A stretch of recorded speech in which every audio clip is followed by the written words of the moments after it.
make sure I hear Put that everybody. hat on the table. Y'all hear everybody? Give me Mic some of check. that. Yeah, we good. 1 2 We 2 good. 2 3 We 3 good. 3. We good. Yo. And we live with it. Oh, all kinds of buffoonery. Yeah, I'm your host, Chris Fagan. You are on Talk Your Culture. And I have some guests with me today. Yale. They're working class men, small business owner. Constant day-to-day diligence from professional to home. The kind of men who has provided ways for a lot of people's kids to a brighter future while maintaining the protection and the education to their own kids. These African American men do exist. And I got two of them with me here today. Yes, sir. I'll let y'all introduce yourselves. Hey, man, this is Mr. Rodney Winfrey Jr., man, a.k.a. 50 Shades of Pippin, man, a.k.a. Dub Sack, man. That's for my Thomastonians that really know me. Sure. Aaron Tribby. I guess that's as deep as I need to go. Hey, Coach. You know what it is. Coach Tribby. Yes. Yeah. So, let's just go ahead and let y'all tell us exactly what y'all diligence from the day-to-day is. Day to day, man, my day, every day starts at 4 o'clock in the morning. 4 o'clock in the morning, like I say, I'm a working man. I'm 9 to 5, man. I go to sleep at 4. Go to sleep at 4. Oh, Yeah. man. Like I say, that alarm clock go off every day at 4 o'clock in the morning, man. I'm an electronic technician for the U.S. Air Force, man. Electronic technician. Been there for 15 years. This should be 15 years, man. I was 19 starting doing that job. 19. Yeah. That's really, really, really amazing to me. So to what? be working somewhere for that long. So how old are you now? 21. Look like it. You know that black don't crack, man. Unless you smoke it. Now, you smoking it, that black don't crack. Nah, man. I'm 35 this year, man. 35, man. I call That's it a blessed blessing. living. I call it blessed living. That's a blessing. For sure. That's a Go blessing. ahead, Coach. Let them know what you got going, man. So I guess the question was how you go about your day, basically, right? Yeah, just to tell them. Yeah. I mean, basically, about my day, man, I'm kind of like you. I don't go to sleep until like 2 or 3. My mind's just racing. Usually, if I'm sitting still, I got thoughts, ideas constantly popping in my head. So I usually don't go to sleep at 2. But if I got to get up at 6, I get up at 6. I do whatever it takes. You know what I'm saying? All right. Now you a coach in the collegiate league. Yeah. So I know game planning, recruiting. Almost sometimes being a father figure. Yeah. Instead of a coach with some of these guys because they be away from home. Yeah.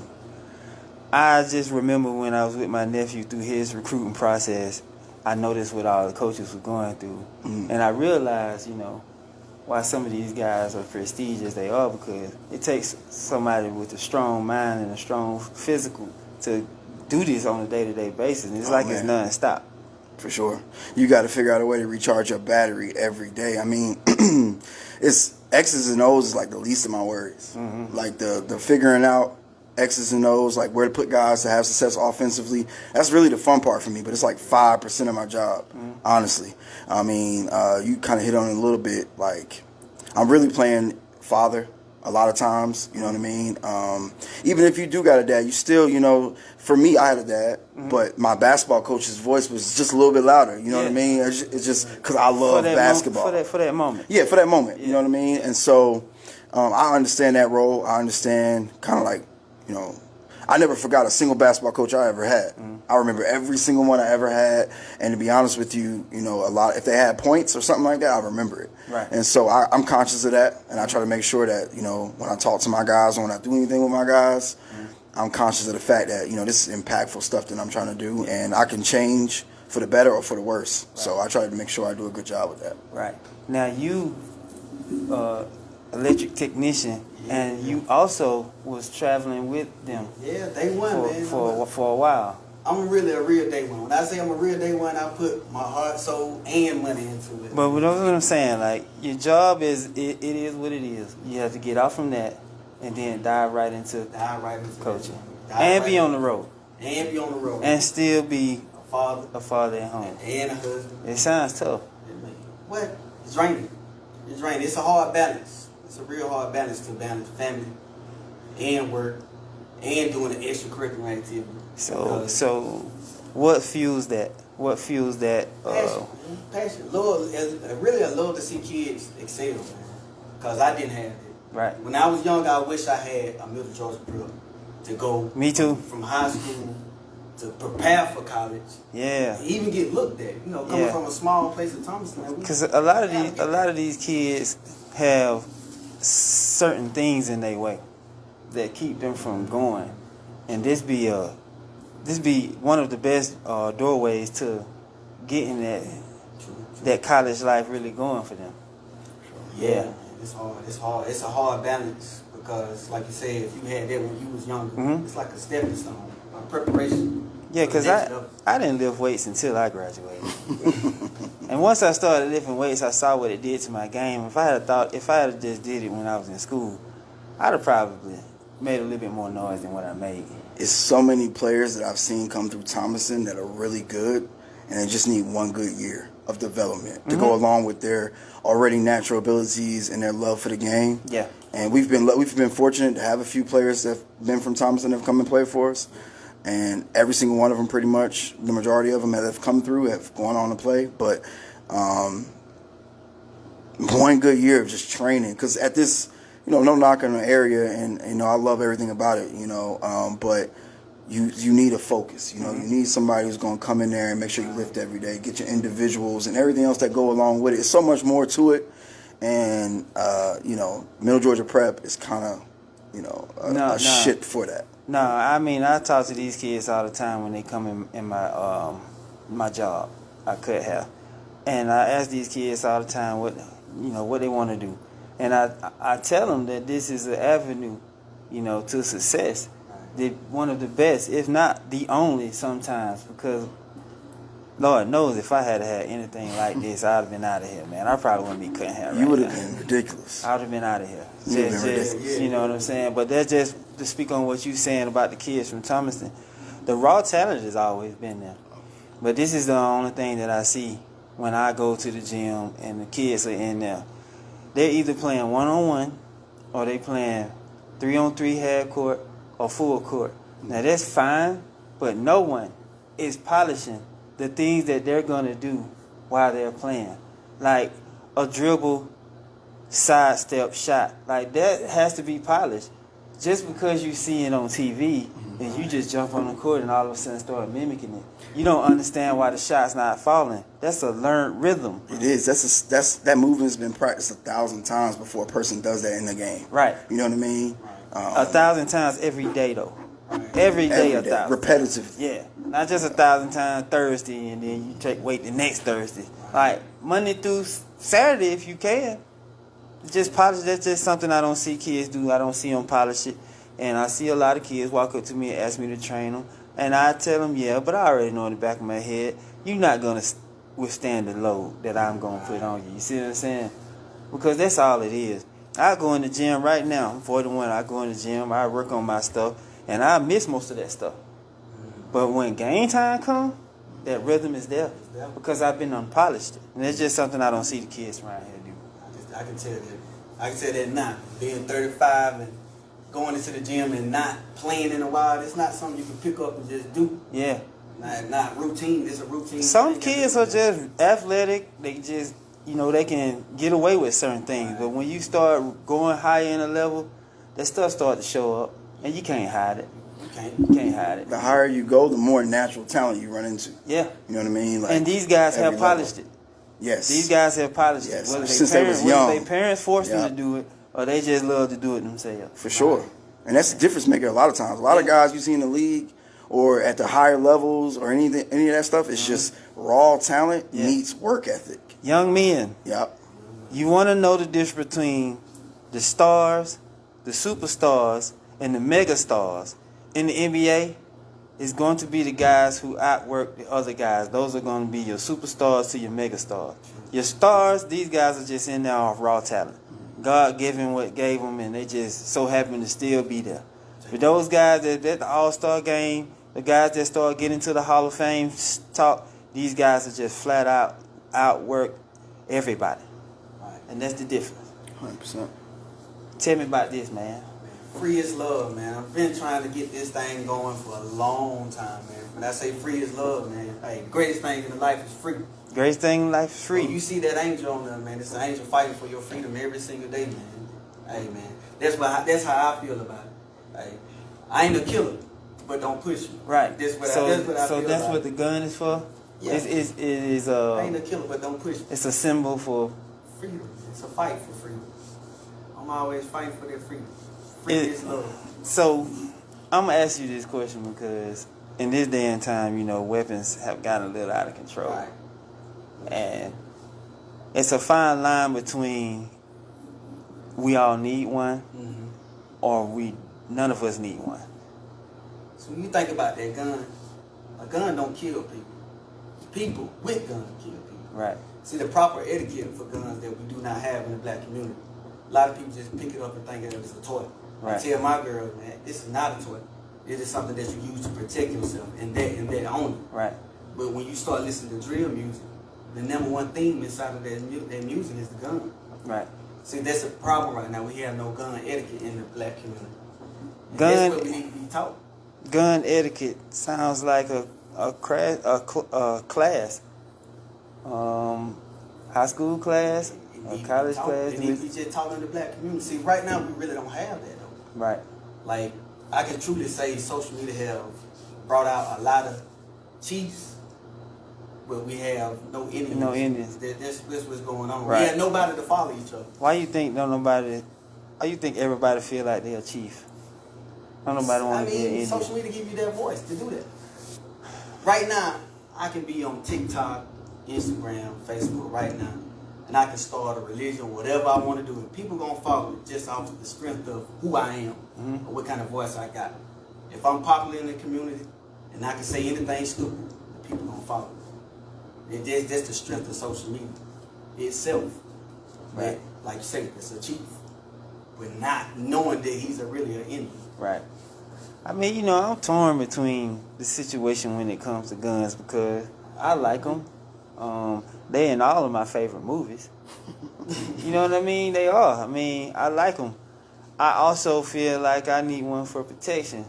But I am, you know, a little disturbed with all of the gun action that's going on. And everybody got it for protection, but I haven't really heard anybody about protecting themselves. I mean, I hear where it's a good argument. I just feel like America's only one of the only places that deals with this. You know what I mean? Right. And it's like you can't give us guns, but don't give us no, you know, idea of how to go about it safely. And then I also think we've gotten away from understanding that death is a final act. Right. You know what I mean? Somebody taking a life, you got to have a real reason to take a life, and we play around with it a lot. But you know, we just put this new law in that basically you can carry a gun. You know, you only have to have a license. Right. I think that perpetuates the problem. Right. If anything, because now anybody can it becomes the Wild Wild West. Yeah. But it's a money grab. You got to think about it. Off one pistol alone, it's a cycle of money. You spent money to get it. That person that they do kill, you got to spend money to put him in the ground. So that person that do the actual killing going to jail. So that's $100,000 for per inmate. It's a revolving. That gun right there is a revolving. I say a money cycle. So you think the reason why that law was in place was for that money cycle? It's a money cycle. Repeat it. Because who else go down by homicide? Let me say this. At this point in time, I'm not sure if it's necessarily the guns themselves, even though that's what's being used to inflict so many causes of death. I don't think it's the guns themselves. I just think it's the mentality and the unchecked rage, right? Because just take the guns off of the planet, right? Right. You're still going to have angry people Still gonna have it. with all this aggression, don't know how to maintain it or harness it or calm it down. You know, you just take people that start getting bats and go outside folk head or getting knives and stabbing each other. Regardless, like you say, it's still right. I just think the gun is more entertaining to people or more sexy to people. I don't know, more thrilling, more appealing or something. A video, what is the main theme in the song? If I got a drill, the number one genre music right now for us rap is drill. Right. So what am I using in this video? What I'm saying is, right, you know, back in the day when you just rode cowboys, they liked it 6-shooters and shotguns. And that's all you would That's see. the difference, though. Right now, you got 30 clips. I can go in the store with a 30 clip and get me 20 people. You know what I mean? Like that's the difference. We Like still in thinking the like we got 80s, that 6-shooter, in the 80s but in and the reality, 90s, you got just using, 30 shots. Glocks was popular. You gotta adjust to the now times. People got 60 bullets in a drum. Like what you doing, fam? You can't. 30 in that guy, you ain't doing that. That's just overkill. Right. So what I'm saying is, you got soldiers walking around in other countries, you know, trying to protect themselves and some of the citizens in the country. You know, those guns are fitting. Right. I mean, why would you need something that shoots that many times repetitively in a citizen situation? Whites got it. They got the guns. Why can't I have the same gun that they got?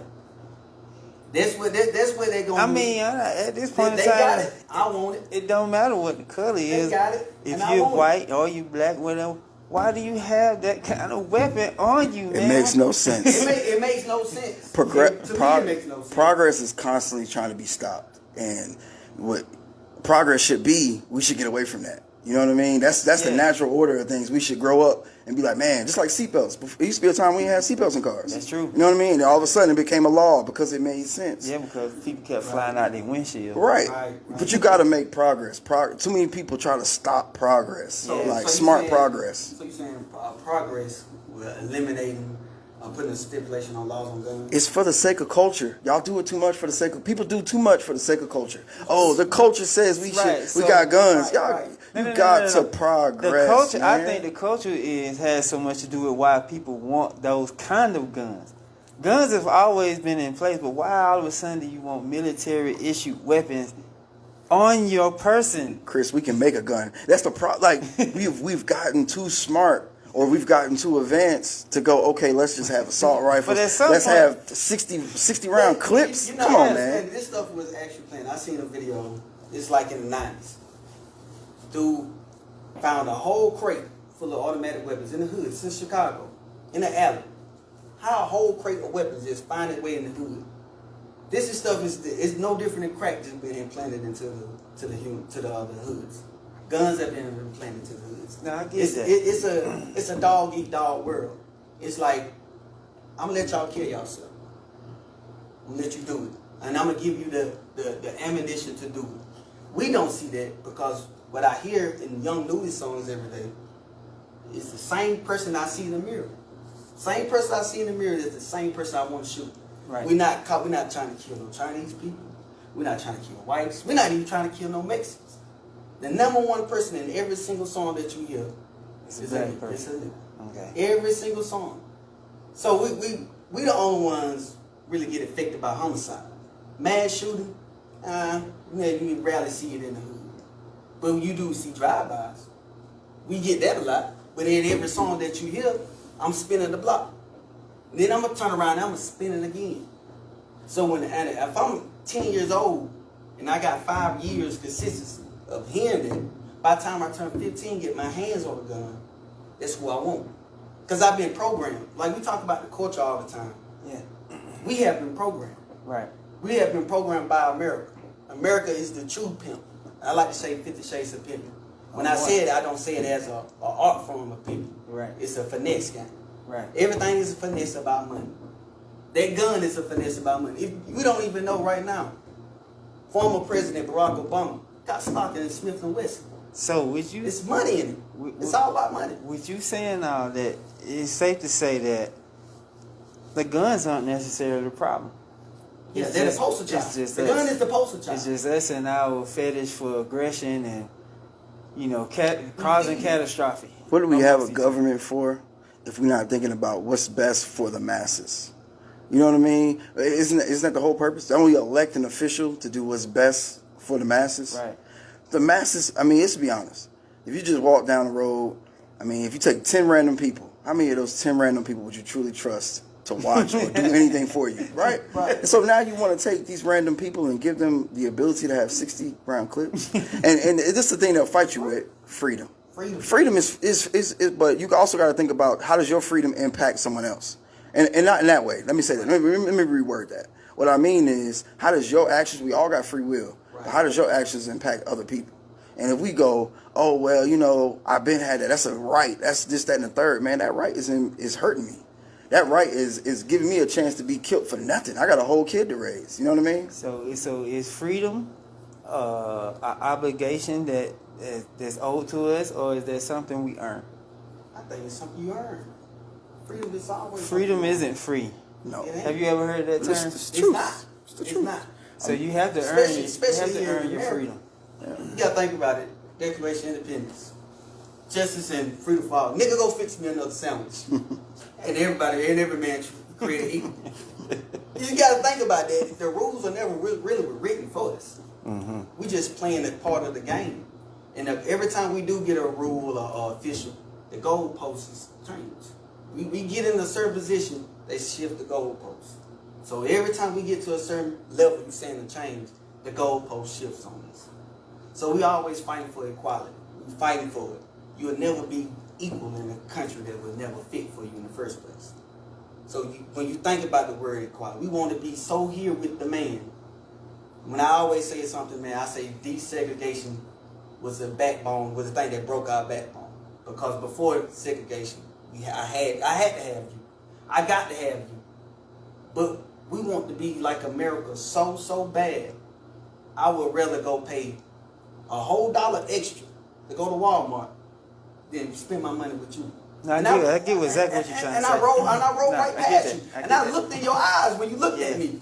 You went right to Walmart to pay a whole, I say a $10 extra, just because the American way has infiltrated us so bad to where it make us look like buffoons. Yeah. It make us look like buffoons. Not all of us. Not You're all just of saying us. as a whole. As a whole. Yeah. Because we're not fighting the right fight. Right. If I let it, I'm just making an analogy. If I let something free and don't give it a game plan to do with that freedom, then you're gonna have random. You know what I'm saying? Right now, we still progressing. Progress is slow. We still progressing, figuring things out. Like one generation was here, the next generation is here, and you're getting starting points. Right. Yeah. And my goal is to start my starting point for my son a little bit higher than it was when I first started. Yeah. And I think that's how we catch up. Yeah. You know what I mean? I don't know if we can just go, we can't go backwards. We can't say, oh, well, we need to switch this, go backwards. Anytime you go backwards, you're hurting yourself. Right. We only can progress. Right. And I see it. LeBron James just turned $1 billion. He's still in the league. You know what I mean? Like, we are billionaires. We got power now. It looks like his kids are vastly on their way to billionaires. People acting like Georgia just didn't go blue. You know what I mean? Like, who would have ever thought that? Yeah. You know what I'm saying? Yeah. So I think progress is slow. We don't talk about it a lot. Like, if I tell you look good today, you're going to say, okay, thank you. But you ain't going to remember that. But if I tell you look ugly, you're going to remember that. That is the general purpose of this creation of this podcast. Right. Because, and I think that's the whole general purpose of all podcasting, which is why it's probably leading the country. Because the only way you can grow is through conversation. Right. And if the three of us was having this conversation, let's say in one of our houses, then that conversation just be between us. But since we are documenting it on a video, anybody can at any point in time can go back and look at this and learn something from it. So that is the general purpose, because we have to educate. And I know you guys educate your kids. I definitely do the best I can to educate mine. Black people, to catch up faster, we have to individually educate our youngins early. We cannot let them get so far and start figuring things out late, and then frustration kicks in and they don't know how to handle it, and then they resort to pulling out a gun, shooting somebody. You know what I'm saying? Because right now the young people are the leading shooters in the shooting game right now. Like, there's only a few old people shooting at each other. I mean, they got a specific reason, but right now the young generation is just shooting each other for whatever. For whatever reason. A disagreement, your feelings got hurt. I don't know. It don't make sense. But soft, man. but we got into some deep stuff then. Let's have a little fun real quick. We're gonna jump on into this game and say something like see how y'all react to some of these pictures I'm about to put up on this screen back here. So the name of this game is, no matter how awful or bad or the picture you see might be, you gotta find a way to say something nice about it, alright? You gonna see what you got, man. Let's see here. We're gonna start with we're gonna go here with these shoes. Oh, Bam. Man, what are those? That's what I would say, but These are some hoop basketball shoes. You can get them at Payless. I think they are about $16.14. they look comfortable. We're supposed to be figuring out something good to say. Yeah. Say something nice about this basketball shoe. I It mean, look like it got some grip at the bottom. Ultra grip. Got little air bubbles Got at the an air bottom. bubble. Hey man, you might dunk in those. You might dunk. you definitely got to be a young person wearing these dunking those. I catch a dude 35 of these on trying to dunk. You ever seen that dude on TikTok who does what are those? You know, Even the dude that be singing. Yeah. Yeah. That's what I Well, said. It's horrible at singing. Those are horrible. Is that Isaiah Ryder on there? I don't. Did we get some nice stuff? Thumbs up. Is that sufficient? Hey man. That'll do. All right, let's move on. If you can't afford nothing, that's what you get. Do y'all remember these? Yeah, the BK. Oh man, British Knights. Yeah. I never had any ever, but I definitely remember those. Say something nice about this. I just feel like Nike makes anything look good, just a little bit. But Honestly, real this ain't talk, Nike. They not Nike. I don't think so. I'm a retro type guy, man. I And, think- you know, I will put them on. I think once Michael Jordan signed with Nike, and Nike became a very popular brand, I think these people decided to put British Nikes to try to draw attention to them. Right. You know what I'm saying? But you would catch guys like Detlef Shrimp with these on. A player, I'm underrated player. I'm a retro type guy, man. I think You would rock these. I put them guys on, and y'all be like, dang, but them guys, they got to be something. Just because I'm a stepper, you know, I'm gonna put them on, y'all be like, "Man, where you I don't get do them high tops, man. High top, you gotta be at least 6 foot high tops, man. Them are way past high tops. Them are like calf muscle tops. from?" Ankle top. All right. If you below 6 foot and got high tops on, it's a problem. That's pretty bad. This shit stop at your damn calf muscle. Y'all remember this guy? Let me see what you got. I remember seeing him. I do. I remember seeing him. He has a championship ring. This is DJ. Okay, I don't even. better world peace because it never looked like. A little hidden nugget. I guarantee he was a great locker room guy, though. You know what I mean? Came to practice every day, was on time. He got Hardwell with With Kobe? yeah. Okay. Practice hard. He probably averaged 0.5 points, Yeah. and More than I can he say. probably played all of average of 3.2 minutes a I game. guarantee you he can live a house right now. He got Paul Gasol ready. He got that Hardwell. Did we say anything nice about this guy? Or- Hey, Just then, he a good guy. He Good probably guy. a good Basically, teammate y'all- guy, y'all man. don't remember this jerk. he lucky. How about this guy? How about this guy? You remember this guy? Got anything nice? Man, You I got seen this anything- video, and Brian Scalabrine was playing like against normal people, and was killing them, Kill him. killing them.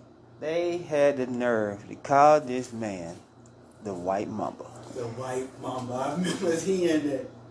He ain't that though. Nah, definitely not the white mamba, but he would probably come to the Civic Center and Why Dirk didn't get in White Mamba?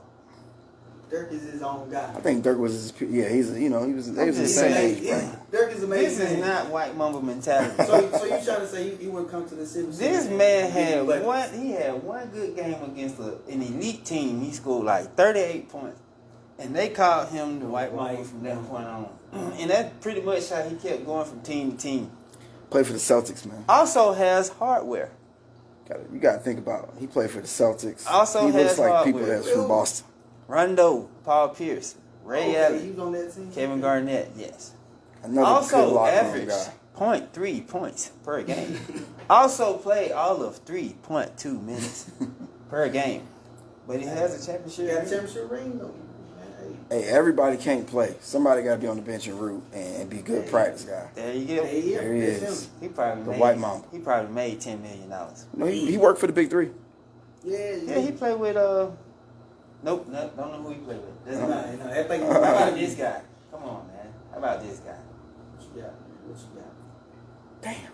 Dang, no, he didn't get. No, What's that boy Kevin Hart say? No, Damn. no. He's still alive though. That's the main thing. Eric Snow, man. Eric Snow, man. Listen, Underrated. He got it. He got Allen Iverson in his offense. They went to the finals as a starting point guard. He guarded the harder matchup. Listen, that Sixers team, this ain't got nothing to do with nothing. That Sixers team went to the NBA finals with one gifted offensive player. One. That shit crazy, man. And a bunch of shifty defensive players. Yep. I like it. He also played with LeBron James. He did. Wow. Underrated. I don't know if you're watching or not, but my brothers used to model his game at. I'm gonna say something nice about this guy. For real, I believe so. Anyways, what's that? He went 2 seasons without turning over the ball. Exactly. Just come down, get you in your O, and play D. One of those Game seasons, manager. one of those seasons was with the 76ers. Okay, a real game manager. Yeah. Couldn't go around a cone. Couldn't. Stiff as a board. Couldn't jump over a nickel. But he did his job. Couldn't shoot to save his life. But the offense was gonna run. He's gonna run. He should be a coach somewhat. He is. He was. He is a coach with these He guys. was at he was at FIU for a minute too. G League team. Nah, I think I don't know. Where you find these pictures at, bro?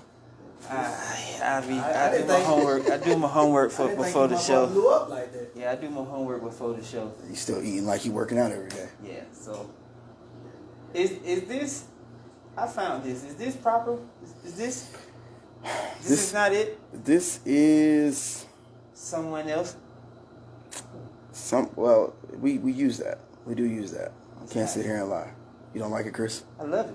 Oh yeah. I mean, that was this kind of work I do, and I be critiquing stuff. For sure. Yeah. That was one of my former players who came back and was my assistant. Is extremely good at graphics, and we wanted to create something that we could use that would, be transparent. You know what I mean? Love that. And he created this, and I love it too, man. Just because it's coming from somebody who's been a part of it. Right. I mean, it's just really good work. Yeah. All right. More basketball talk, then. More of that young basketball talk. Yeah. Okay. The Lakers gonna guess the question. Do you think what the Lakers gonna do? Oh, okay. I'm gonna say this. I don't know what the Lakers gonna do, but I do know that Westbrook was not our problem.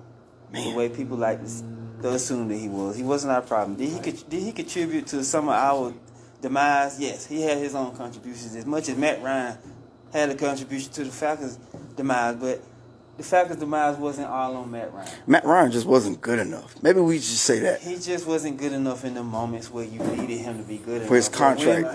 When Matt Ryan was all-time elite and he was averaging 38 points a game, the defense just wasn't there. You know what I'm saying? So the same thing goes with Westbrook. He wasn't our problem. He had his own problem because he having to register that he don't have the same type of explosive athleticism he used to have. So that kind of stuff plays a difference on approaching the basket, which explains some of the missed layups. Now, I cannot explain the shots that he shot off the side of the backboard. And the backboard shots that he did try to take that didn't even touch it. All it touched was the backboard and didn't even touch the rim. And some of those passes wasn't really his fault. It was just some of those guys just aren't playing as fast as he is in his head.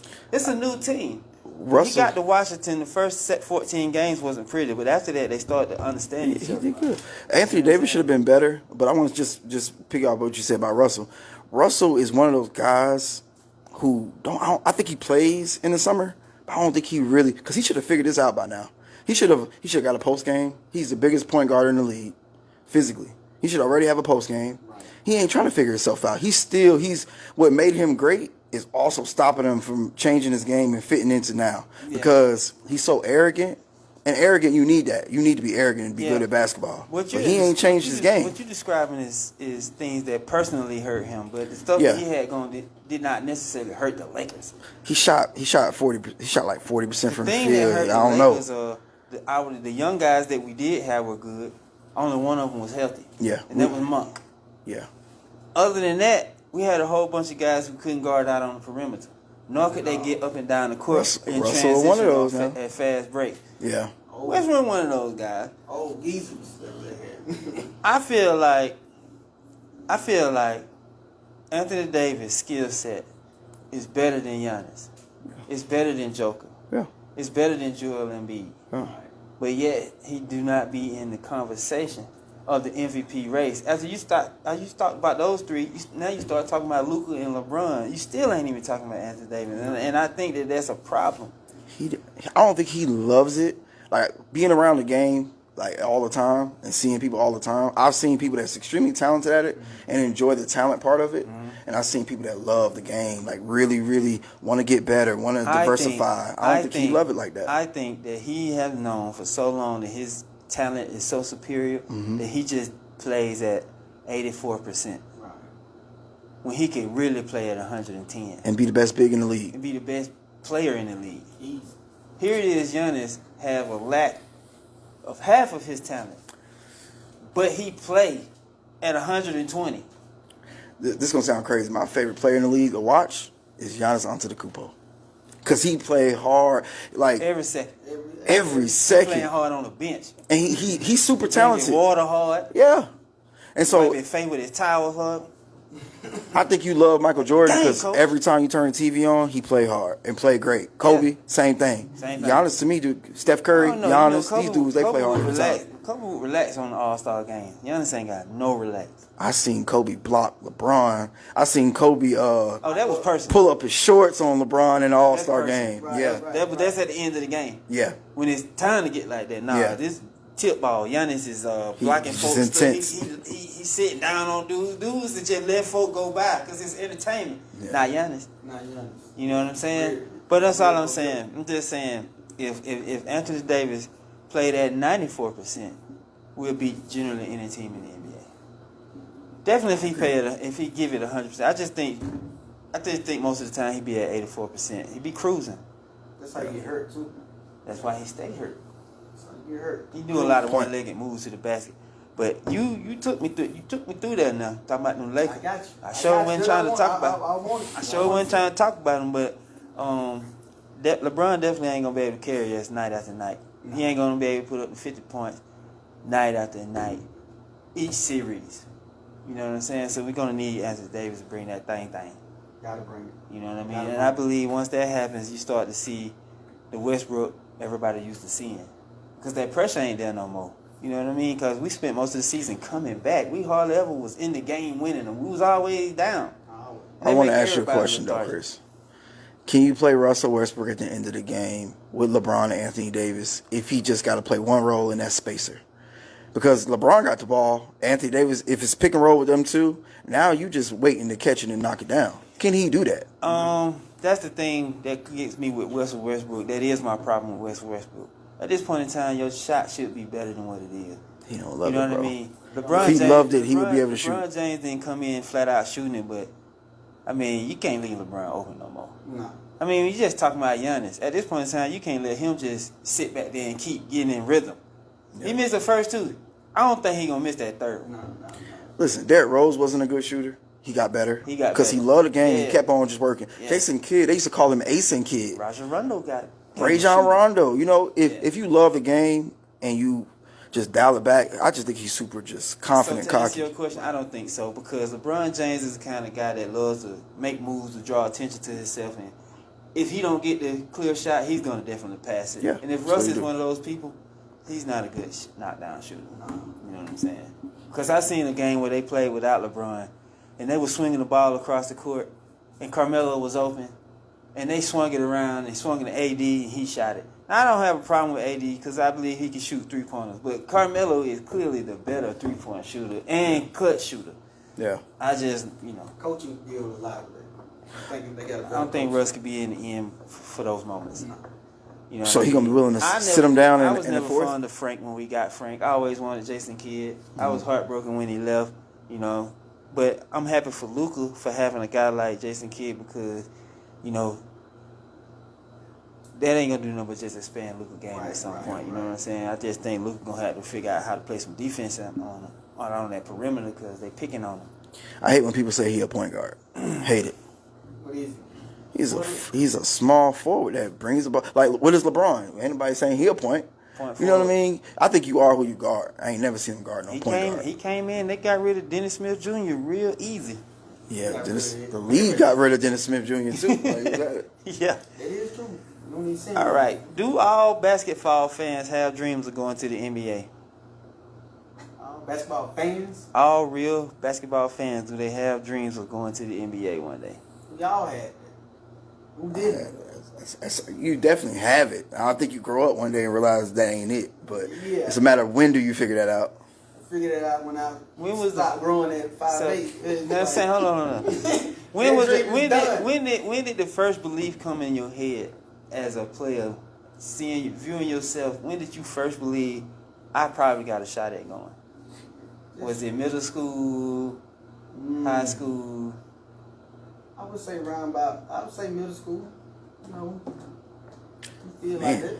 Hey, when I You first grew up in the house with hooping brothers. Oh yeah, that's all we talked about. I was watching Jordan way back before I could understand the game. I think I was probably thinking about super early, probably like 6, 7.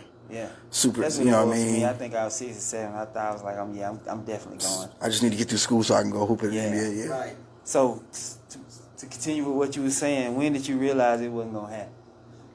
Hey man, when I realized that it really, really wasn't gonna happen, Upsley had politics. When I say popular politics, if you wasn't that person that they wanted, you wasn't finna play.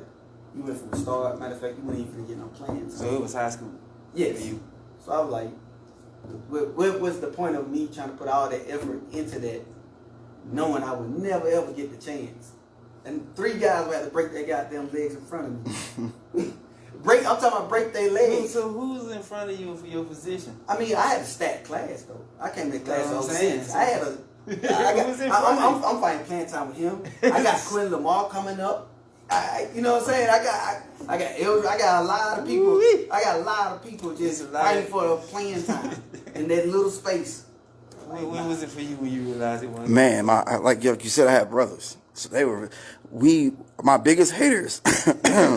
My biggest haters in my life were my brothers, but in a good way though. I appreciated it because it really kept me grounded. But real early, and then it became, well, I just want to play college. You know what I mean? I just want to play college basketball, extend it as long as I can. And then I think I woke up. I realized I wanted to coach early. I was like, I want to be a part of it. I love it enough to do it that way. So yeah.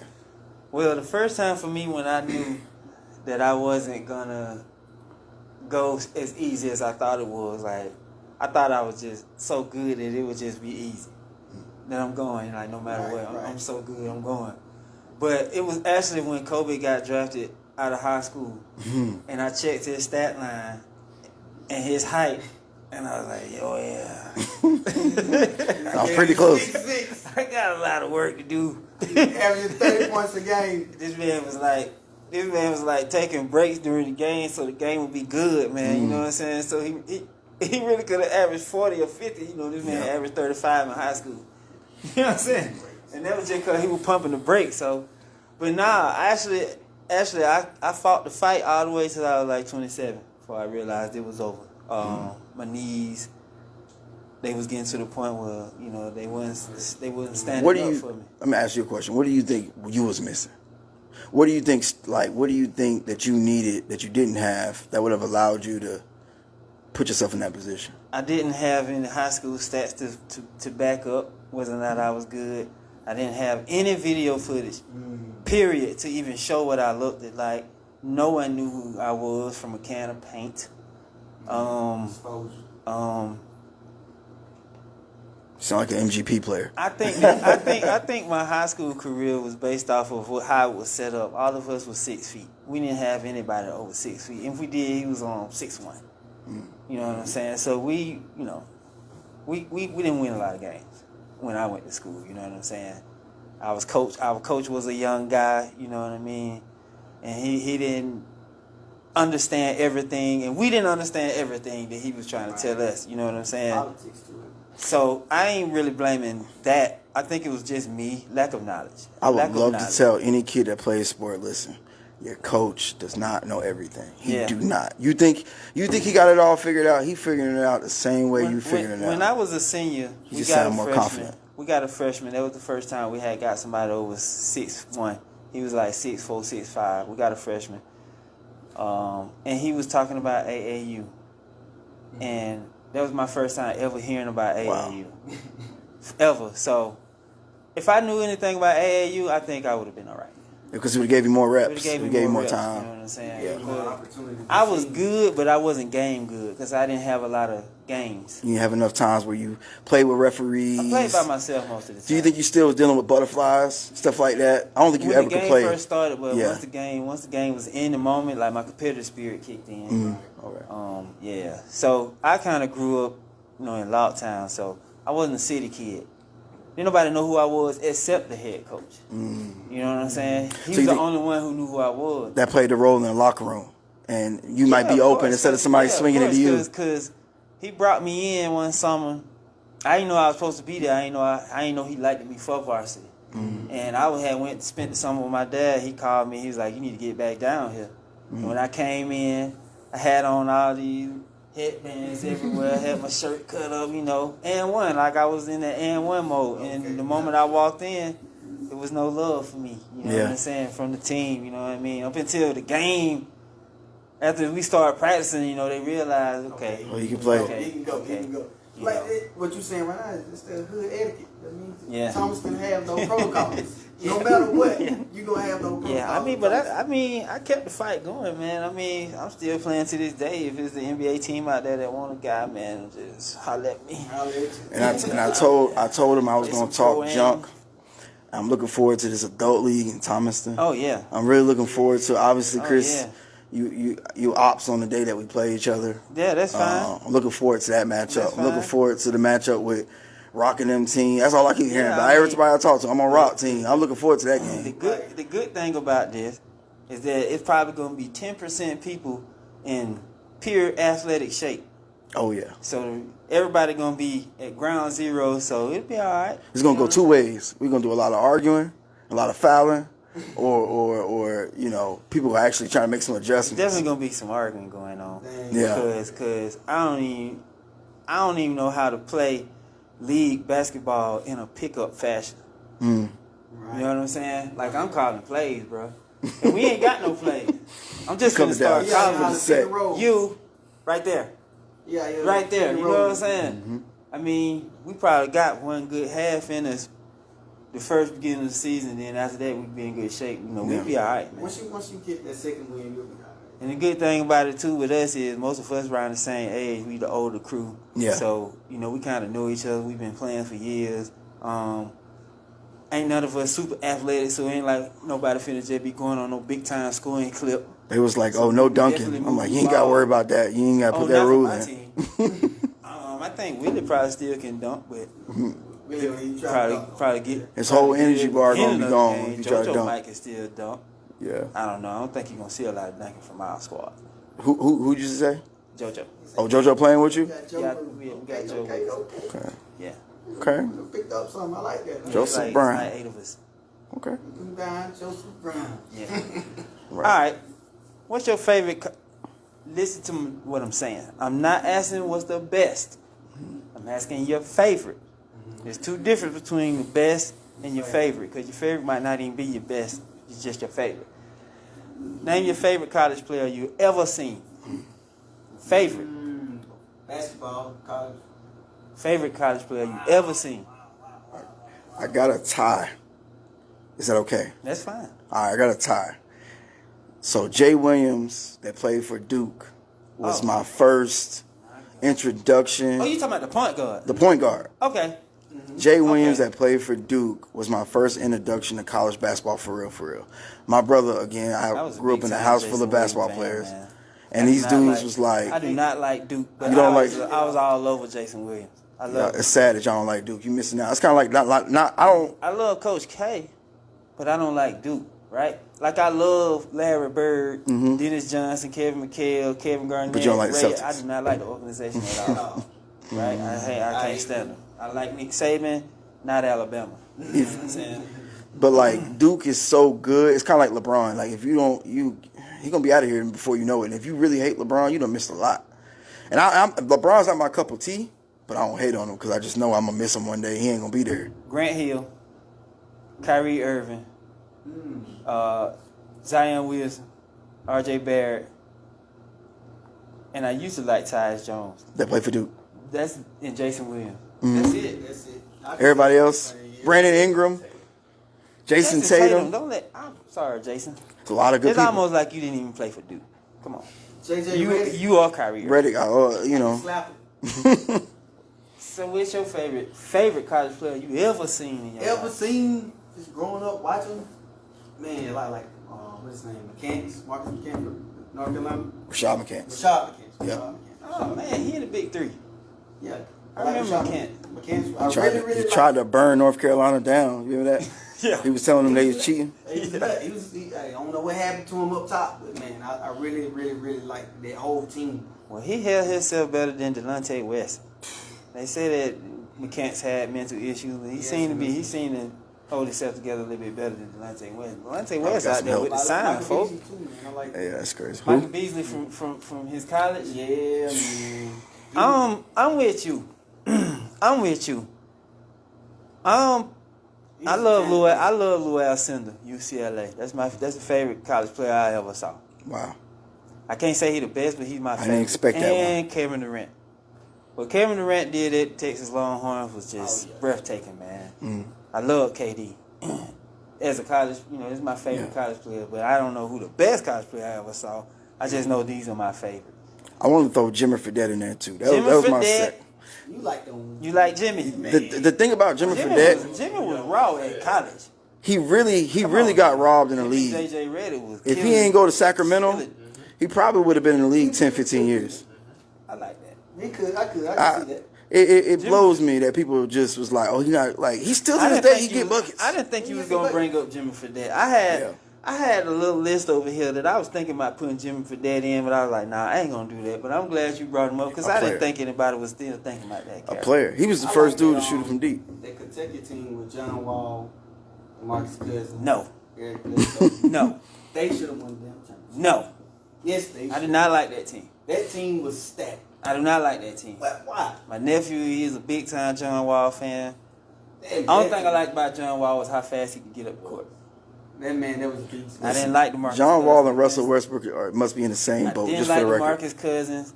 The one word. The reason why he ain't as good as an NBA player now is the reason why they didn't win the national championship. Elaborate, please. Tell me why. Because all he offer is scoring. That's true. That's it. That's true. And when he don't have that, he don't have nothing that's offer to the team. Nothing else. And I don't like him for that. And I never did. And Kyler Perry had to chew him out too much. Yeah. Him, Julius Randle, I don't like Julius Randle. You're doing a good job keeping us on task. I'm gonna ask you this one question. 'Cause I know he loved Tracy McGrady. Do you feel the same way about T-Mac that you feel about DeMarcus Cousins?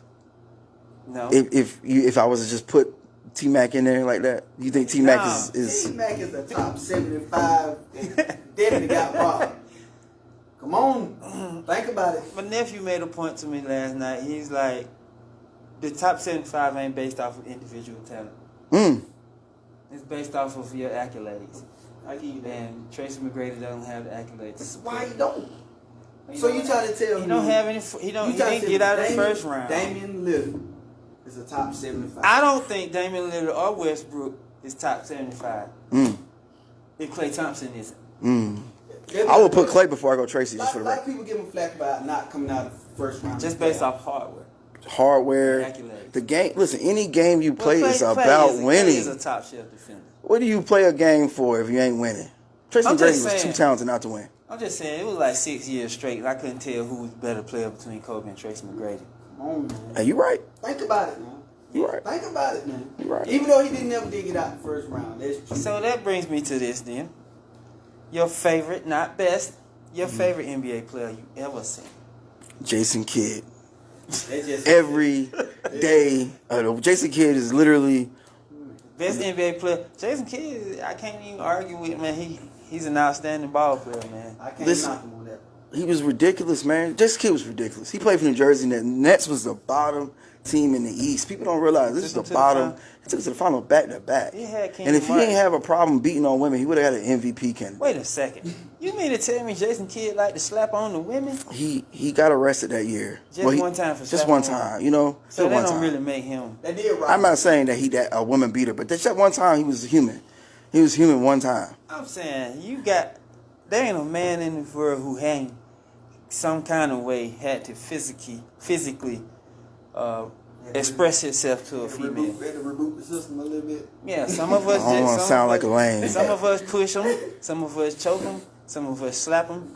And some of us just trip them up on coming down the hallway. I might play for. If I gotta get to the point where I gotta choke you out, I'm just gonna walk out that guy. Ladies, we ain't trying to go with y'all. I just want to let y'all know. I'm we ain't trying to get physical. Yeah, I ain't trying to go. Favorite NBA player Outside of Jordan. so it's Jordan. It's Jordan. Everybody loves We're Jordan. gonna say everybody Jordan. But Yeah. like you said, Tracy McGrady, man. What's your favorite player you I ever saw? really love Tracy McGrady. Everything about him, man. I used to have a little sleeve on my leg, armband. I want to wear number one. Man, to me, he was amazing. If it weren't for injuries, I guarantee you. I just say on the better team. We talked about it yesterday, man. You can't name one top 10 player or top 60 player that he ever played with. Yeah, I mean, We're talking about the latter end of Tracy McGrady. This is the latter end. The whole time he was in his prime with the Magic, never played with nobody. Because Grant Hill wasn't there. And Grant Hill was at the back end then too. He just was on injury. but Chris, what the Sixers have? It's the same thing, bro. You know what I mean? Allen Iverson. Listen, He had Matumbo. Okay, Yeah. right there, what you saying? You can close your eyes and think of at least 4 players that he played with, where Allen Iverson played with. You can't even close your eyes and think of one. Give me another player Tracy McGrady played with. I'm gonna tell you why I can remember though, because he played in the finals. You know what I mean? That's why I can remember. Apparently, Allen Iverson. This thing with you two about Allen Iverson, Tracy McGrady is just ongoing. The thing about Tracy I'm McGrady, noticing it keep coming up. he also likes Paul George. You know what I'm saying? He got a history Paul George. of liking overly talented Let me dudes who say don't this get it about- done. Let me say this about Allen Iverson. Allen Iverson was on a team full of defenders, coached by a defensive coach. Right. Top 10 coach. Allen Iverson was the kind of guy that could go on a scoring clip by himself. Yeah. And back then, if you had a guy that could do that, you could take them anywhere. I mean, that series between Allen Iverson and Vince Carter could have went either way. Agreed. They was killing each other. Right. It just so happened Allen Iverson came out on top in that situation. If Vince Carter played in today's time, remember he went home to go get his diploma or whatever, Yeah. Right. and he missed, and he got there. He just got there right before the game started. Yeah. He ain't never been that close to the finals ever again. It just goes to show. That's how he wound up in New Jersey. Yeah, that's why he ain't top 75, Chris. If he goes to the finals that year, Vince Carter probably top 75 all time. The whole trajectory of his career is different off that one decision. But Vince Carter is top 75, man. He's not. No, sir. See, when I think about basketball, I think about the culture itself. Tracy McGrady, pretty much. So, when you let think me about ask- it, he is the culture of basketball. Come on. Let me ask you this. Do you think that it's fair for Giannis to be in there? Definitely. I think Giannis is top 3 power forward right now. All time. Top 3 Power forwards forward. right all now. time. Right now. Who's 1 and 2? Tim Duncan. And I don't even like Tim Duncan like that. But, Let me get Dirk Nowitzki. I wish. Oh, It's definitely not Kevin Garnett. so it's Tim Duncan. It got to be Kevin. You know what? I'm going to say this. He number 2. I'm going to say Tim Duncan, Giannis, and then give me Dirk, baby. Give me Dirk. Listen, hardest championship of all time. Go look it up. I do think Giannis does have the ability to make the argument when his career is over on being the number 2 power forward of all Back-to-back time. MVPs. I ring. don't know. He got some got a work. ring? He got some work to do. I'm not questioning his drive to get there. I'm just saying. Kevin Garnett, I love KG. I gotta let him be number 2. I respect that, though. I respect I'm about that. to say, Only thing I got against Kevin Garnett is you went to the Celtics when you had a chance to come to the Lakers. That's why you got on. That's why you're on one, bro. one. Only one. Man, that's a horrible reason. Yes, it is. That's the best reason it is because we were supposed to come to the Lakers, man. You went to the Celtics. Kobe? That would have been nasty. That would have been him and My Cole favorite- would have been nasty. My favorite NBA player I've ever watched he's not the best. He ain't the best. He's just my favorite for whatever reason. I love to see some Dr. J. I love to see some Dr. J. It's easily my Show second your favorite. age, My man. second favorite is Dr. J. my second favorite is Kobe. But hey, man, Dr. J with the fro man and the booty shorts and the Chuck Taylors and the crew socks with the little stripes on, man. Flying through the air. It wasn't nothing better than that, man. I believe Dr. J fingers went around the ball. Yeah. Him and Kawhi. He held the ball like this. That's my favorite. He's one of them guys that played in that time. That could play any era. Crazy So athlete. what is it you don't like about Paul George? Man, Paul George is. Listen. I guess because a little bit because I coach. You know what I mean? So I've seen all these talented dudes. Nothing makes me.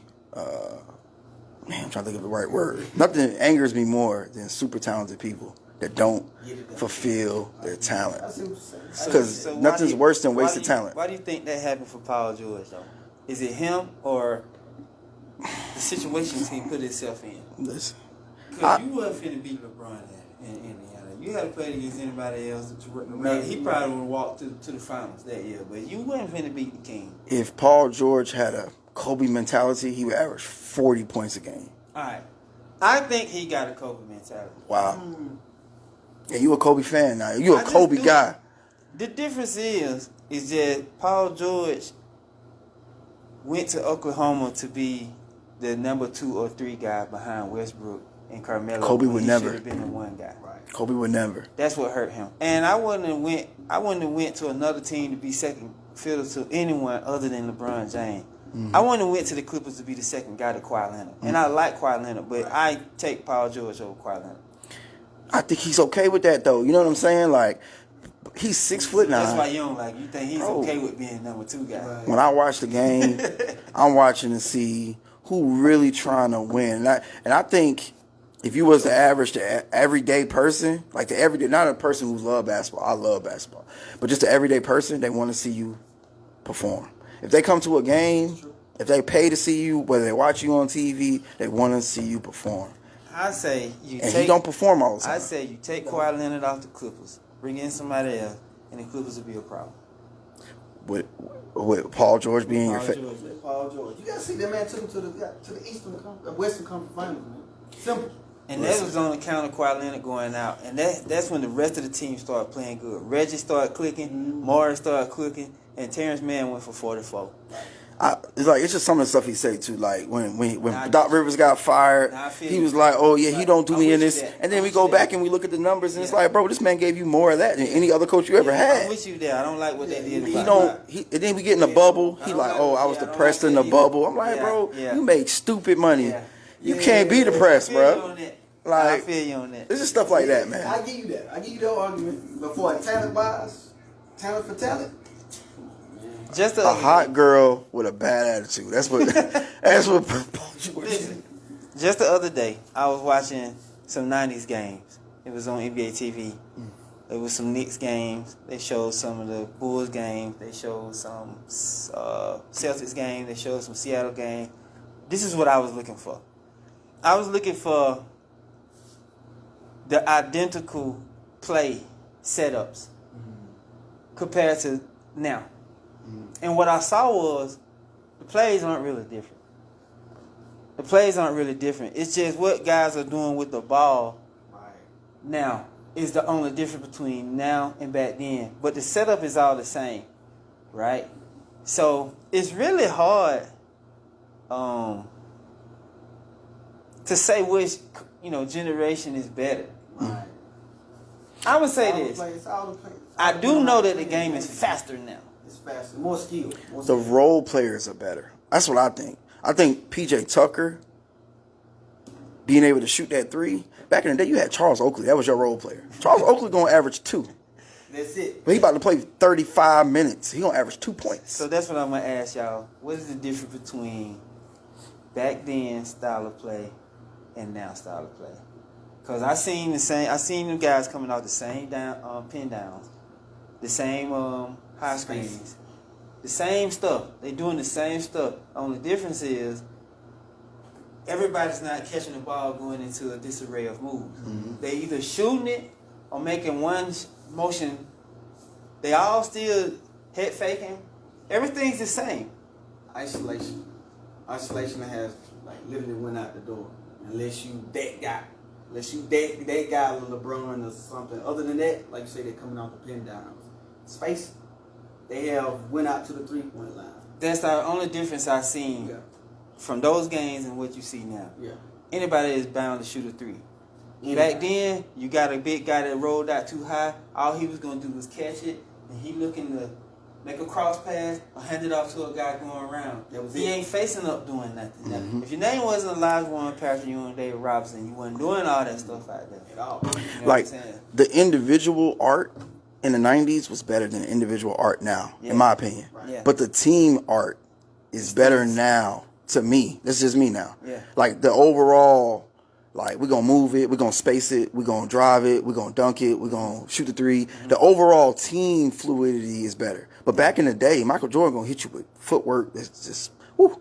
I definitely believe that Michael Jordan, I do believe Michael Jordan created the footprint for what you see today. A lot of the stuff that you see Michael Jordan do back in the day has been elaborated into what you see. Right.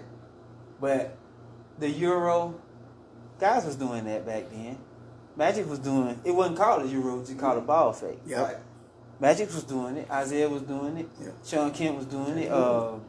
Dominique was doing it. Scottie Pippen was doing it. It was just called a ball fake. Yeah. And the step back. Larry Bird was doing step backs. He was. He was doing step backs. It's a bad boy. You know what I'm saying? And that's what I'm saying. Like, I be trying to see, like, what's the difference between why. Entertainment. Basketball has become entertainment. So the rules have to change. I think that's led by social media. Mm-hmm. I mean, The second the NBA got involved with social media is when it became 50%. Well, it always have been entertainment. Don't get me wrong, but these guys go out there and they just straight professional. Like, now they know the cameras are rolling. They know the meme can start. Right. And a lot of these guys is just doing stuff to get social media hype behind them. You see what I'm saying? Right. Mm-hmm. So I think social media has a lot to do with why it's so entertaining, why you have so many people who don't know nothing about basketball voicing their opinion about basketball. But you gotta think about it. When I for come sure. to the game, I come to see the offense. Yeah. I don't come to see the bad boys. So the rules had to change. So you gotta think about it. In the 90s, 80s defense, that was hand checking. Yeah. They were actually in your face. But you can slap a guy hand off. I still hand check. I still put that little arm bar right in your side. But the rules change. That ain't handshake. You can't really hold nobody with your elbow, with your forearm. But you can grab somebody, or even grip their shirt with your hand. Right. But you can't grip their shirt. So that's why the arm bar is allowed. I stick this little arm bar right in that little waist. But you still have guys slap that arm bar. Yeah. Then it got better too. Now you got individual trainers. Yeah. The game's just gotten better, man. Yeah. But like the '90s talent could play in this era. The talent could play in this era. But the game is different. They won't be able to isolate. The Warriors would beat the Bulls in a 7-game series. You better not say that in front of Kevin or other Jordan fans, because I don't even think Bull fans feel like that. It just be the Jordan fans. I don't even think the Scottie Pippen fans feel like Jordan, the greatest basketball player to ever touch a basketball. Yeah. But what referees are you gonna use? Now, if I'm using the 90s referees, I think he's basing this off of the difference. All right, so you look at the Bulls; they averaged 93 points. yeah, All right, so they was like basing their wins off of how much defense they played and whether or not Mike could close the game out. Right. The Warriors averaging 120 something points. off on a bad day.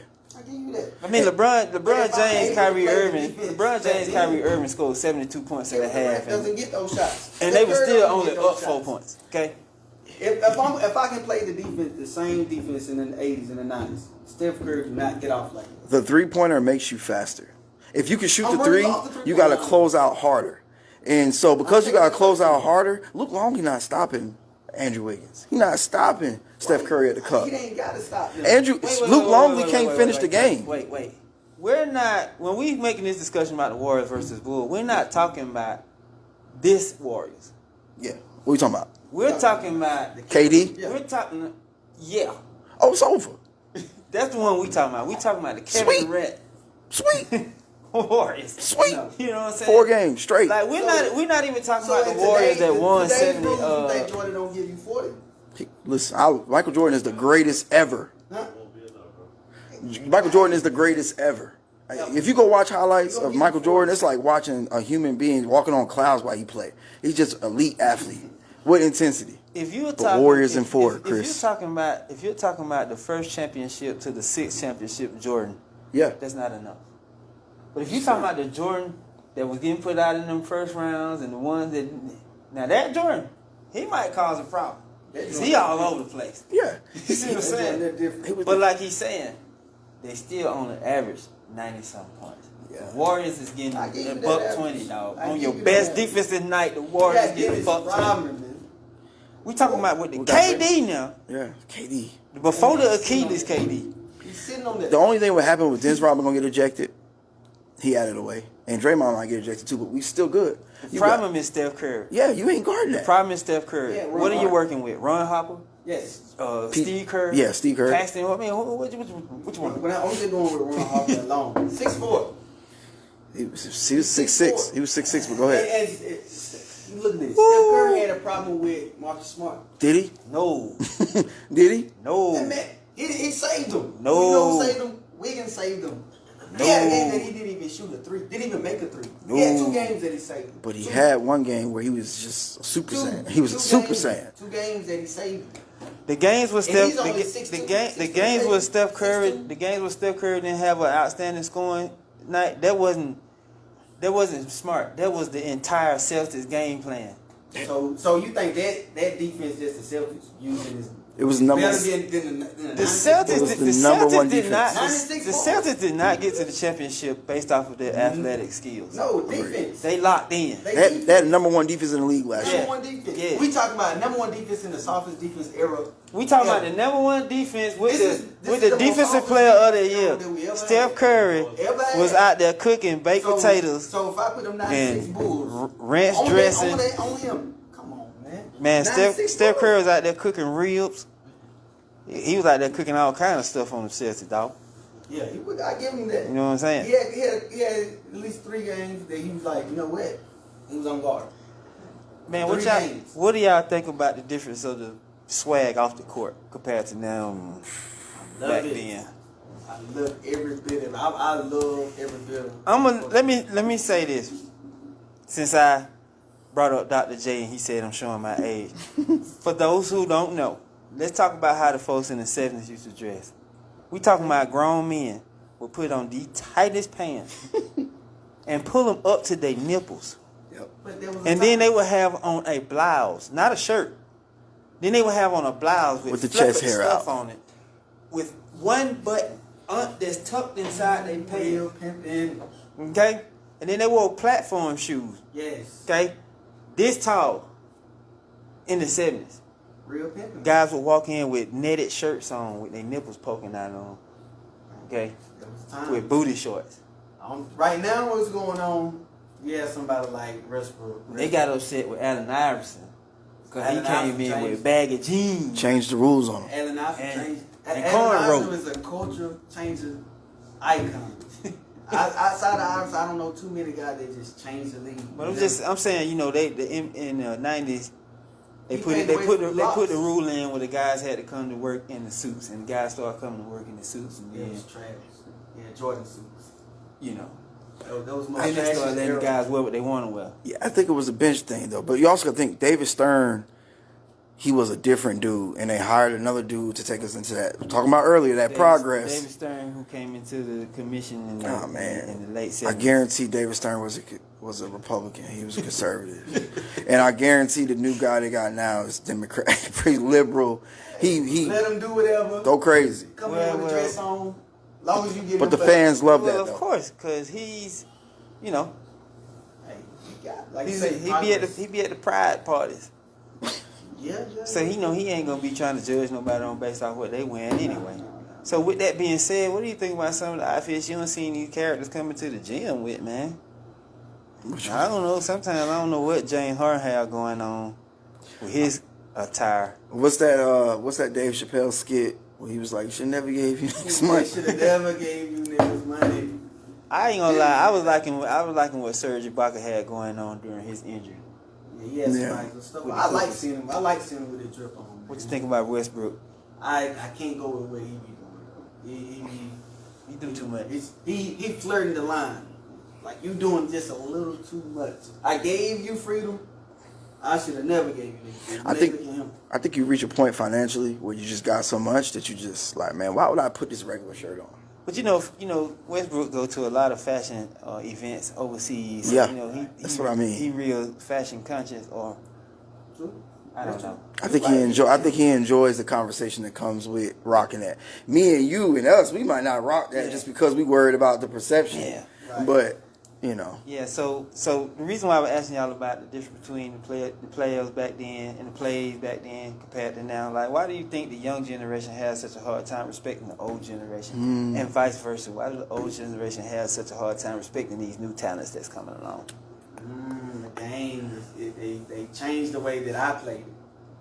So do you think the officiating changes over the years has anything to do with for sure people's opinion about it? But also, you got to think about this generation of player, like, they're not getting no love from old school dudes because the old school dudes feel like, man, you making $100 million and you don't even you're not even an all-star. Yeah. I made that for my whole career. Yeah. And I think that's what the problem is. I think guys look at that and go, man, envious. You envious. Yeah. You know what I mean? And they can't, but the same thing that made them great is the same thing that will stop you too. Right. But to the old guys, on what you just said, like with what we said earlier, most of those guys back in the day, they went to practice and that's it. Right. Now these guys go to nightlife. practice and they got a personal trainer and another personal trainer. Right. Listen, You see what I'm saying? one of the best players I ever had as a coach once told me, he like, Coach, I just had a good game last night. Why would I go to the gym and work out? And it was serious. You know what I mean? Like, you'd be surprised at people. He was one of the most natural talented players I ever had. Yeah. People with natural talent really, they're not working as hard as you think they are, bro. Like, there's a lot of guys in the league who get in the gym and get on Instagram and let everybody see it and then walk out of there. I'm sure of it. They're not putting in the real work. No, they're playing pickup. Pickup can help you a little bit, but you got to get in that lab, baby. I know a couple cats around here like that. Yeah. I want to get in that real lab. Yes. Go play. Hey, that's the great thing about basketball, though. You literally can work on anything. Yeah, and get better at it. I was in the gym earlier today. I almost killed myself by myself. There wasn't nobody guarding me. Just out there going hard. Yeah, but I've always been like that. I'm a runner. You catch me, I'm running all game till I get tired. I mean, I be running. I don't even have the ball. I just be running. Just be running. Yeah. I never know. When it hit my hand, I'm already running. I ain't got to start running. You ready to go? Yeah, I'm already running. I want to tell the audience about a young Chris Fagan. When I first got into Civic Center, I was about 15 years old, and one of the first players I seen in the Civic Center that was damn near unguardable was Chris Fagan. Could shoot it, could finish it, could post it. The first guard I ever, most guys posted up too, but Chris Fagan literally is probably one of the most skilled basketball players as a young adult in Thomaston, Georgia that I ever seen. Well, I appreciate extremely skilled. I Extremely appreciate that, skilled. man. I'm glad you said Offensively. that. Now, I'm glad defensively, ole. But, no, offensively, extremely skilled. Nah, I'm glad you said that because sometimes I get tired of pulling my own coattail, man. It's hard getting love around I'm here to here, give man. you your roses. I'm telling you.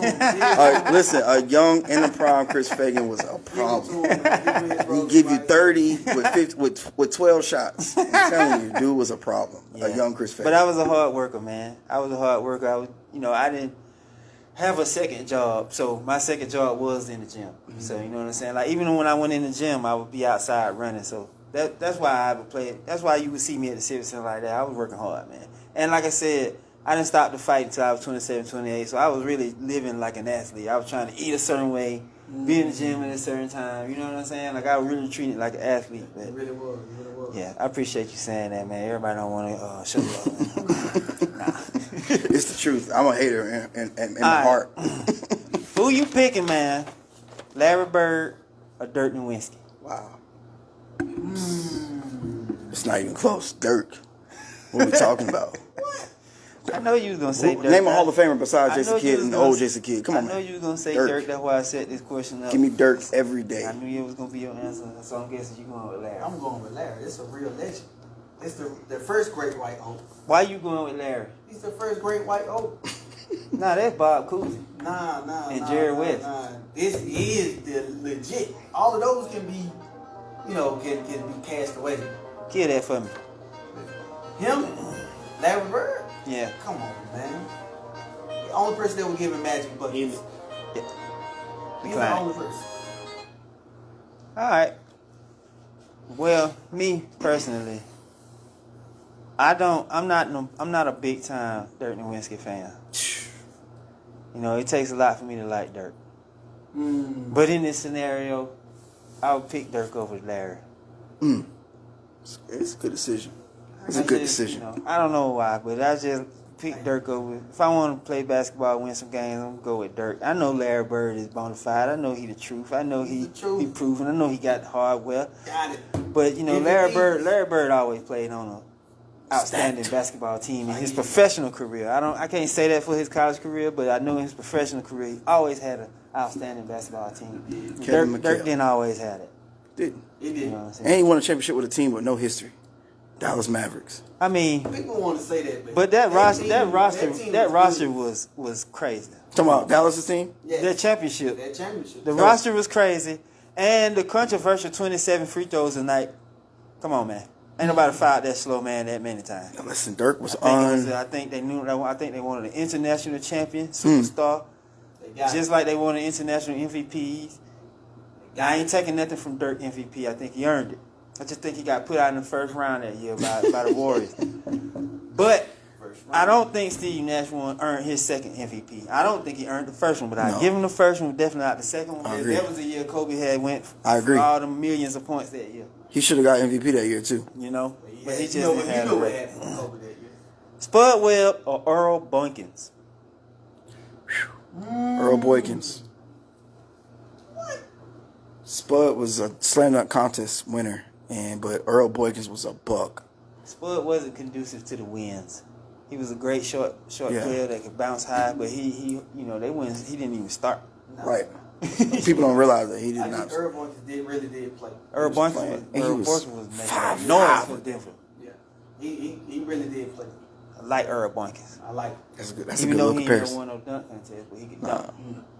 Yeah. I didn't know which way to go with this. I didn't know whether to say Spud Webb and Earl Boykins or Spud Webb and no. Nate What's the guy Robinson? named Nate Robinson. Since Nate got knocked out. This ain't got nothing to do with that. I'm talking about how he played on the court. That man did get knocked out, man. Because he loses two legacy points because he got knocked out. He did win multiple dunk competitions, which I don't think he should have won one of them. Because he dunked like 13. He got like 13 tries. Yeah. Nah, because Spud Webb was dunking them bitches on the first try. He was. You know what I'm saying? You will remember Spud Webb before you remember. Here's a tough one. I'll give you that. Reggie Miller or Ray Allen? Man. I'm gonna go Ray. Hard. Like not a hard Ray. I'm gonna say it soft But it's Ray. two different Rays. There's two different Rays, and that's why I'm going Ray. It's two different Rays. Because Ray was all-around player. He passed Reggie Miller on the 3-point all-time list, and he was a way better offensive player in his younger years. Yes. You know, Ray had a little baby bag. He did. And he used to take you to flight school. Reggie ain't had no bag. Big old calf He ain't muscles. never been to flight school. Yeah. No. You know what I'm saying? That's an easy Ray. So Damn. we all going with Ray. I'm gonna go Ray, but I ain't saying it easy now. Reggie. It ain't easy, but I'm going with Ray.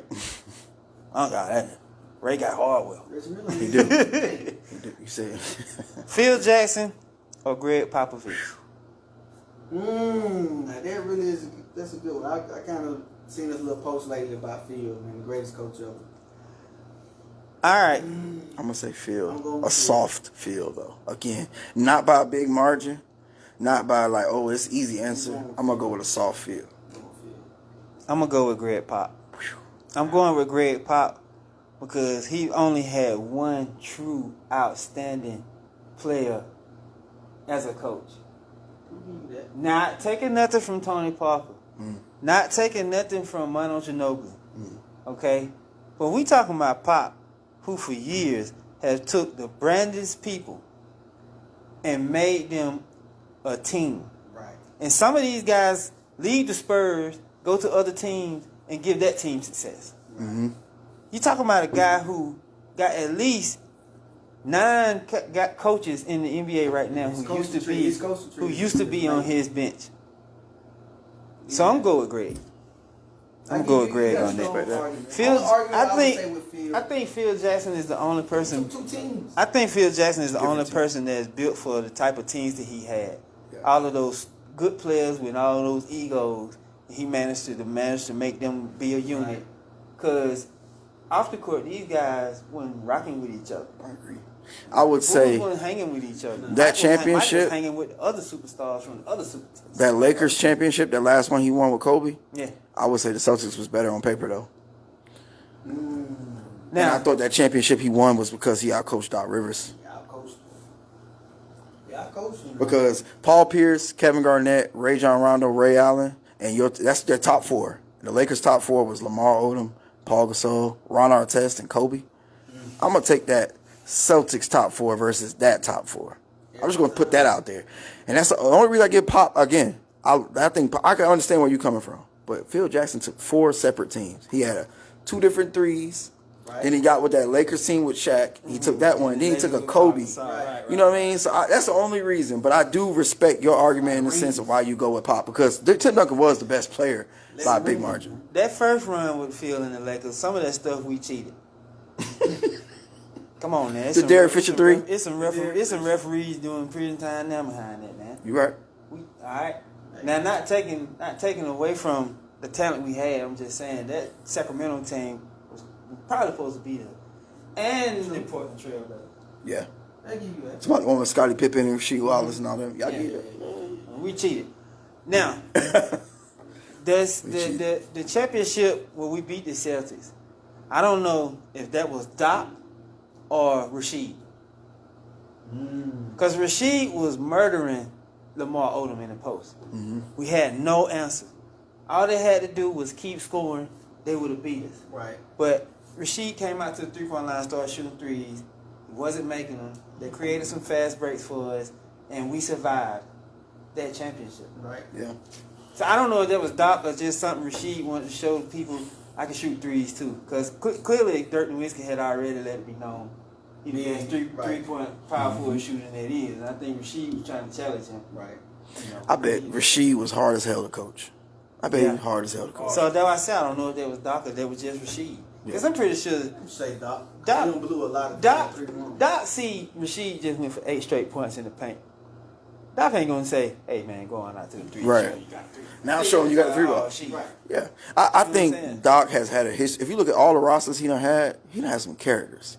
This man done coached a lot of characters. I didn't even know I had this on here. Yeah. This last one. And it's funny because we've been talking about this joker all day. Who was that?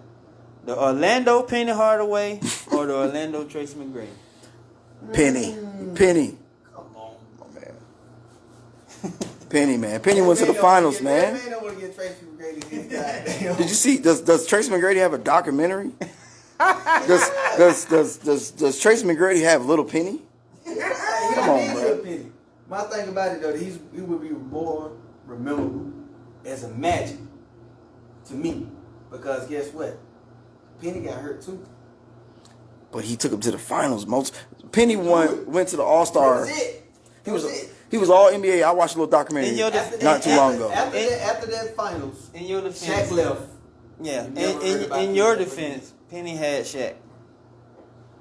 But man, I think that little run that Penny Hardaway had at Orlando didn't last long enough for people to remember. Right. You know what We I'm saying? know it because it was our era. Listen, they used to have this commercial. No, they used to have the thing in the magazine, Slam magazines. I used to get those, and they would have like a little Penny thing in there, and you had a phone number on there you can call. Remember that? Yeah. And you call it, and Little Penny would answer it. Tracy McGrady ain't never had that. It was dog. really Chris Rock though. It was Chris Rock. It was Chris Rock. That was the best campaign. I like Penny. Nike campaign. The Penny character transcended from the Morris Blackman with Michael Jordan. Penny Hardaway was making such a name for himself. Man, I think Nike felt like that was finna be, you know, Man, I wish he never got Multiple All Stars in that little small window. Multiple All Stars, All NBA first team. He was a dude. Yeah, Shaq, man. I seen some Penny Hardaway highlights, man. I think I gotta go with Penny. Just off the highlights? Tracy was talented, dog, but Ooh, wait. Yeah, I mean, cause Penny I pull up them Tracy McGrady highlights. Because believe it or not, Penny Hardaway really was a point guard. Legit. He was naturally a point guard. Legit. He was like Magic Johnson with athleticism. Right.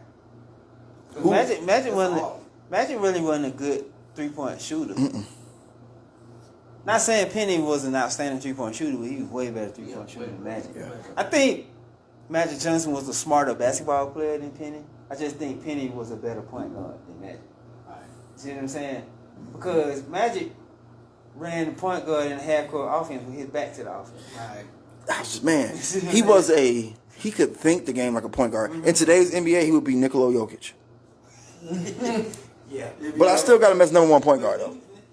But Jokic should actually stroke it from the 3. Yeah. Right. Yeah. It's an ugly stroke, but he can It stroke going it in. from the 3. I don't It's like going that last MVP choke out, man. I don't.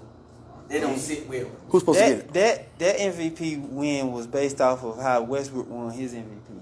His numbers spoke it, and the winning percentage was there. He was like 6 seed. He was like a 6 seed. But with no other person, he was missing Jamal Murray and Porter. Yeah, he was missing. I mean, I understand that. I'm holding to that. Yeah, it is. As a day, That first one, yeah. Westbrook, This- Carmelo, and Brun. So 2-time MVP make you automatic Hall of Fame, right? So he just really just a walking Hall of Famer at this point. True. Because Derrick Rose got 1 MVP, and I would argue that he's still a Hall of Famer. The MVP winning percentage for the international players over the last 4 years is at 100%. Yeah. But I could argue our best players right now in the league, young players anyway, Are the international are players? international players. Yeah. But Paulo Banchero, who just got in the league, I know y'all seen that little video with him on Ja Twitter. Morant, American. He gonna be great. John Morant gonna be great. Ant-Man. Ant-Man gonna be ridiculous. Definitely gonna be ridiculous. I think Ant-Man gonna be top 5 player in the league this year. It all depends, man. Well, I'm happy he cut his hair. I don't take guys with a lot of hair serious that be playing basketball. Hey, listen. That's how I knew Tom Crean sucked. You know how I knew he was.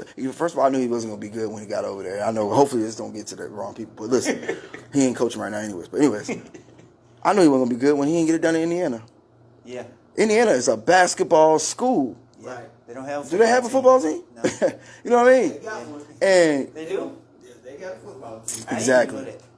I was like, man, you finna struggle at Georgia. Ant-Man. I was like, damn, Ant-Man, are you like that? You know what I'm saying? I was expecting them folks to, you know. And then he got to the league and was crazy. I said, damn, this motherfucker Tom Crean really sucked. When he first got to the league, Minnesota had a young coach. He got the job because of his father.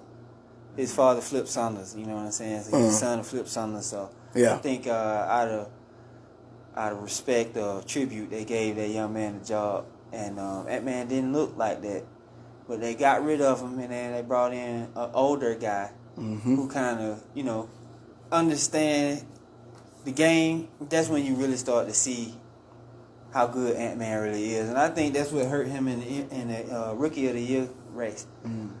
Because the coach didn't understand that. He was just going off seniority. He was playing a whole bunch of guys that was already there. You know what I'm saying? You gotta play that young guy. Yeah. He got the what you call it, the confidence and the athleticism to be a top 5. Speaking of coaches, is Udoka legit? Yes. Or do he just have a superb team? Yes. That's a hard team to coach. And for him to be able to coach it, I feel like he had control of that team. I'm gonna say he's legit because the season started off bad, and they flipped it. And guess what tree he come from? The pop tree. Yeah. Pop tree. That's what's up. I think that's it for today, man. I'm glad y'all came, man. Nah, I appreciate you having me. Big time talk. You know what I'm saying? All right, let me throw some roses real quick before we get off. Listen, Chris, you know how hard it is to have an idea and execute it? It's extremely hard. I do. And again, every time you have an idea, you execute it. And that shit not normal, bro. And I want to give you your flowers on that. I appreciate it. In a space like this, for you to be able to do that, it's crazy. Yeah. It's crazy. I'm just being honest. Oh You yeah, know what I mean? I'm just happy to hear you say that because, to be honest with you, this was a difficult task to actually get it rolling. For sure, I know it was. I had a date set for it to start, and I kept running into so many complications that I started 2 months later after the date I actually had set. So yeah, It's hard to do shit like this in a small town. Yeah. Because people don't understand it. Yeah. They ain't got there yet. You know what I'm saying? So Yeah. for you to be able to be like, hey, I'm finna do a podcast. And everybody like, huh? But is this going on? You know what I'm saying? Yeah, In other spots. Yeah, but for you to be able, but you always been on the front of doing things innovative. I just want to give you your flowers for that. Here's a good thing, and I'm gonna give out some flowers too. When I first came up with the idea, there were 2 other people from Thomaston already into podcasting, and that's Jason Walker. We call it Walking with Walker podcast. Okay. And then you have Ashley Davis. She have her own podcast. So once I saw that they was doing it, it kind of made me feel comfortable because I was a nervous wreck. I'm like, I'm finna do something nobody haven't did, and they was already doing it. You know what I'm saying? And so I just kind of started watching theirs and getting more comfortable with it. What I was doing was I was putting a lot of pressure on myself trying to make it like the popular podcast that everybody watch. You know what I'm saying? And I realized that I just wanted to start it from the ground, raw, as cheap as possible. You know what I'm saying? Because I'm gonna grow it. I was about to say it's a process. Ain't no podcast coming out yet. It's people like you guys who come on here and give other perspectives other than mine, and we cross-examine those perspectives. It's what make it good. Right. You know what I'm saying? So long as I got people coming in with me, I feel like, it'll grow. You know what I mean? For sure. And a lot of the stuff we talk about today are things that need to be a broad conversation. You know what I'm saying? Most definitely. And if this is an avenue for you to hear it, then I'm happy about that. For sure. You know what I mean? And I really appreciate y'all for coming too. No doubt. Anytime. Gotta do it again. Yeah. Definitely gotta do it. For y'all who didn't know, my nephew had been back there in the audience this whole time. He ain't said nothing. It's like a good kid at church. You got King Brady in the building, man.